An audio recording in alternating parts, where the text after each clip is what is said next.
और फिलहाल इस विषय पे चर्चा करते हैं कि जन्म कुंडली के दशम स्थान के शनिदेव किस तरीके का परिणाम देते हैं, किन राशियों में शनिदेव दशम स्थान में बैठे हो तो अच्छा परिणाम देते हैं। तो आचार्यवर लिखते हैं कि जन्म कुंडली के दशम स्थान में जो शनिदेव अगर मेष, सिंह, धनु, तुला, मकर और कुंभ अर्थात इतने राशियों में बैठे हों, मेष, सिंह और धनु, तुला, मिथुन, कुंभ और मकर, इन राशियों में बैठे हों तो शनिदेव व्यक्ति को बहुत ही श्रेष्ठ और उत्तम परिणाम देते हैं। अब इसका विस्तार करते हैं। जन्म कुंडली के दशम भाव को जब आप समझते हैं तो ये एक तरीके से विस्तार का भाव होता है, ये आकाश है जहां से पिता का भी विचार किया जाता है।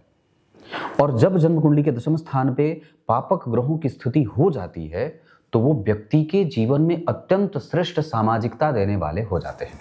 मतलब उस व्यक्ति की अब जो सामाजिकता है वो काफी अच्छी है। और विचारणीय बात यह है कि जन्म कुंडली के दशम स्थान में जब कभी भी किसी भी जातक की कुंडली के शनि स्थान में बैठ जाते हैं दशम स्थान में, तो उस व्यक्ति का एग्रेशन टॉप क्लास का होता है। वो अब काम में इतना रत रहेगा कि कई बार उसको अपने लिए ही समय नहीं रहता है। ये तो एक इसका ज्योतिषीय पक्ष हो गया। अब इसको आप एक जैसे होता है ना कि फिलोसॉफिकल एंगल से देखते हैं, दार्शनिक दृष्टिकोण से जब इसको देखते हैं तो शास्त्र में बात आई कि आध्यात्मिक दृष्टिकोण से देखते हैं तो कलयुग का प्रभाव जिस व्यक्ति पे जितना ही ज्यादा रहेगा, कलयुग का प्रभाव ऐसा है कि वो आपको ना इतना व्यस्त कर देगा, इतना व्यस्त कर देगा कि आपके पास न तो पूजा पाठ के लिए समय रहेगा, न माता पिता के लिए समय रहेगा, न आप अपनी पद्धति पे काम कर पाएंगे, न आप रिसर्च कर पाएंगे, न ग्रंथों का अध्ययन कर पाएंगे, न गायों की सेवा कर पाएंगे, न समाज के लिए सोच पाएंगे, न पर्यावरण की चिंता आपको रहेगी। सिर्फ अपने में ही व्यक्ति मस्त रहेगा, वो अपने ऊपर भी समय नहीं। एक बार इतना व्यक्ति को कहते ना, जैसे आप बीमार पड़ते हैं तो क्या कहते हैं, डॉक्टर में क्या कहता है, नहीं आप अपने आप को थोड़ा टाइम दीजिए।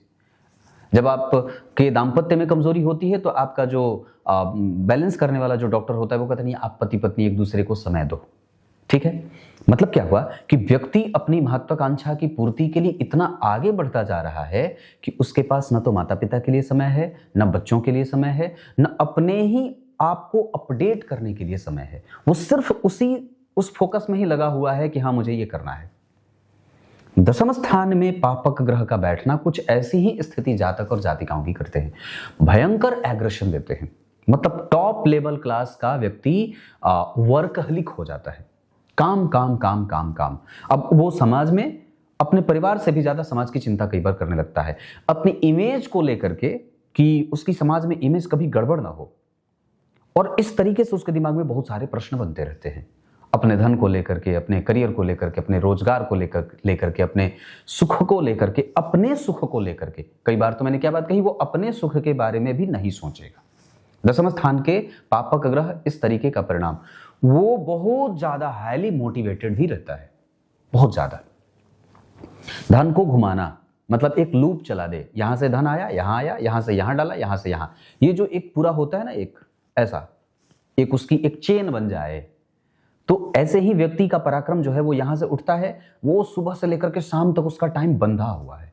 उस बीच में कहीं से भी कोई सिक नहीं है, कोई होल नहीं है, कोई छिद्र नहीं है जहां से उस छिद्र के बाद बाहर निकल करके वो अपने परिवार को समय दे, माता पिता, बच्चे, संतान, दाम्पत्य, विवाह, प्रेम, सामाजिकता, इतना समय दे। मतलब वो बहुत आगे बढ़ा है। तो जो दिमाग में इस तरीके की बातें बनती हैं वो क्यों बनती हैं? क्योंकि जन्म कुंडली के दशम स्थान में शनि व्यक्ति को इस तरीके का प्रभाव देते हैं। इसके बहुत सारे आचार्य ने अच्छी बात भी लिखी कि नहीं ये प्रोग्रेसिव होता है, माइंडसेट को अच्छा रखता है ना, व्यक्ति की प्रतिष्ठा को आगे बनाने में बड़ी मजबूती से काम करता है। लेकिन उसके बाद कुछ आचार्यों ने इसके कुछ बैकलॉग भी लिखे हैं। क्या लिखा कि ऐसा जातक जिसकी कुंडली के दशम स्थान में शनिदेव विराजमान होते हैं, एक और अन्य पापक ग्रह भी विराजमान हो, मंगल बैठ जाए, वहीं शनि में दशम स्थान में राहु बैठ जाए, तो व्यक्ति सिर्फ अपने करियर को ही आगे ले जाने वाला होता है। अपने करियर को आगे बढ़ाने के क्रम में वो इतना आगे बढ़ता रहता है कि उसके बाकी परिवार, उसका जो स्वास्थ्य है, उसका जो दाम्पत्य है, उसके माता पिता, ये सब पीछे छूटते चले जाते हैं। कई बार माता पिता का सुख न मिले, अगर हो तो भी उनसे कई बार बने नहीं, अगर बन भी रही तो शनि और मंगल की दशा में कई बार ये उनके स्वास्थ्य और दिनचर्या के साथ आयु को छीनने वाला भी हो जाता है। ये बात है। इस वजह से बहुत सावधान होना होगा। आप अपने आप को समय, कलयुग का ये भयंकर प्रभाव है, कली का ये भयंकर प्रभाव है कि आपको ना कोई एक ऐसी चीज दे देगा। अगर आज के समय में कोई राक्षस है तो क्या है, अगर आज के समय में किसी से पूछा जाए कि आज राक्षस तो है नहीं, हिरण्यकशिपु, रावण, हिरण्याक्ष तो कोई है नहीं, तो आपके, अगर किसी ने कहा कि अगर मैं राक्षस होता तो क्या करता, तो मैं आपके जीवन में अगर राक्षस होने के लिए आऊंगा और अगर मैं अपने आप को सिद्ध करना चाहूंगा तो आपको कहूंगा कि मैं आपके हाथ में ना एक ऐसी चाबी दे दूं, एक ऐसी चीज थमा दूं जिससे आप सबसे कटते जाएंगे, दुनिया से, समाज से, दोस्तों से, मित्रों से, रिश्तेदारों से, माता से, पिता से, पत्नी से, भाई, बच्चे, बेटे, बेटियां, सबसे आपको काट देगा। और जैसे आप उनसे कटेंगे, एक वक्त के बाद वो आपसे भी आपको अपने आप को काट देगा। आप भी अपने आप के नहीं रह जाएंगे। फिर आपका जो माइंडसेट है, जो कंट्रोल है, वो आपके इस डिवाइस के अंदर है ना।